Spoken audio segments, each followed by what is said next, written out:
Get to the chopper, I'll be back. It is 11:00 on a bright London morning, and Arnold Schwarzenegger is a man who knows what people want.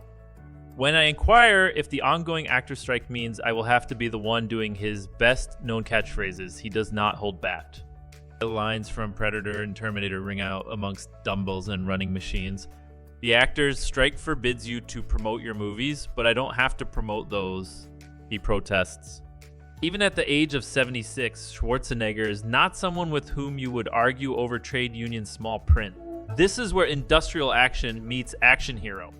We are perched on adjacent gym benches filming an interview for BBC Breakfast at Guardian's personal training center, situated at Parliament Hill, Lido, and have the place to ourselves. Better gym than I had this morning at Claridge's. He booms enthusiastically whilst also subtly letting me know that he has already worked out today. My cameraman Peter has written Arnold Schwarzenegger on his clapperboard and turns to him worriedly asking, "Please tell me I spelt your name correctly." I can confirm it takes even Arnold Schwarzenegger a full 2 seconds to spell check his own name before he looks up and smiles. Yes. One clap later and the interview can begin. Be booked. Arnold Schwarzenegger is in London to talk about his new book, Be Useful, 7 Tools for Life, which is receiving support in unlikely places. The Guardian is not known for its love of Republican politicians, but its review concluded an improvement guide which actually works. The Los Angeles Times was rather less enthusiastic, saying the writing doesn't pump much iron, while still admitting, "Did I work out a little harder after reading the book, you bet?" And that is exactly what Arnold, prefers Arnold to Arnie, his security guard tipped us before he arrives, is hoping for with the book. The 7 chapters include work your ass off, never think small, and shut your mouth, open your mind. The idea behind it is just for people to become more successful, he clarifies. It was one of those things I never dreamed of, to be a motivational speaker or to write motivational books. Because when I grew up, all I wished was just to be the most muscular man in the world, says the 7-time winner of Mr. Olympia and 4-time Mr. Universe, before adding, and to get into movies and to make millions of dollars. Things changed though after 2 decades of box office hits, including Conan the Barbarian, Twins, and True Lies. Suddenly he had new dreams and new goals and found that. People really needed to be motivated and were looking to me for answers. They admired what I had accomplished.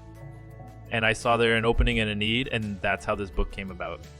I ask if self-help is a dirty word, and his answer reveals what he believes to be a common misconception about him.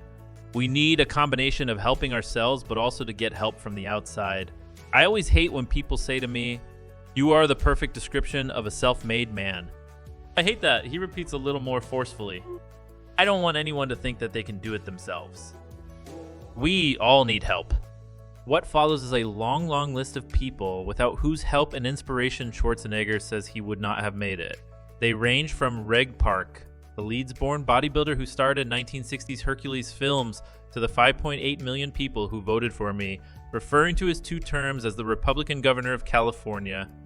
I explained in the book that we should all reach out for help, and as soon as you have realized that, then you also recognize the fact that you have also got to help other people. Helping others is something Schwarzenegger has spent the last 3 decades doing. From being involved with the Special Olympics to donating $1 and $600,000 spawners during the pandemic, and hosting an Oktoberfest poker-themed dinner party earlier this month, which raised $7.18 for his after-school clubs program. Letterhausen were sported. Schwarzenegger is keen for people to know, though, that he has also experienced serious lows. There were tremendous defeats and tremendous losses he shares before detailing bodybuilding contests where he was beaten in films which bombed at the box office. His worst actor nomination for playing Mr. Freeze in Batman and Robin was a particular career nadir. And there have even been personal losses like my marriage. He continues displaying a willingness to be vulnerable. That seemed unlikely as he killed 77 people in one scene at the climax of Commando. Be Useful does not go into the details of the extramarital affairs, including getting the nanny pregnant, which led to his divorce from John F. Kennedy's niece, Maria Shriver. He dealt with all that in his 2012 autobiography, Total Recall. It does, however, reveal how he picked himself up from a time he describes in the introduction to the book as his world coming crashing down around him. You have to be responsible for those mistakes. You cannot go and blame someone else for it. Take responsibility, take ownership of those mistakes, and learn from that, and then come back and be a better person. Despite all his achievement, there is one thing: Arnold Schwarzenegger will never be the President of the United States. The U.S. Constitution states that anyone holding that office must be a natural-born citizen. Schwarzenegger hails from Thal, Austria, where he lived until the age of 19. I ask him how much of an annoyance he finds his disqualification.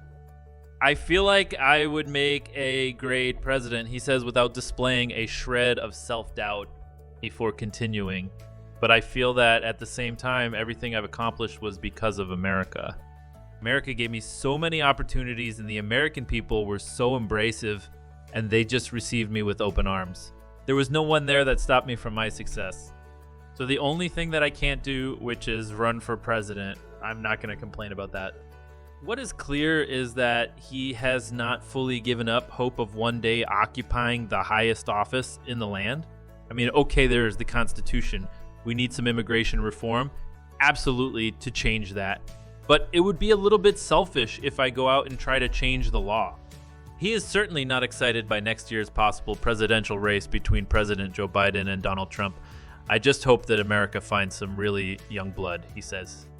Because to me, it is a little bit odd that we're having a battle between people today in the late 70s and early 80s rather than people that in the 40s and 50s or maybe even younger, and have them have a chance at this great job.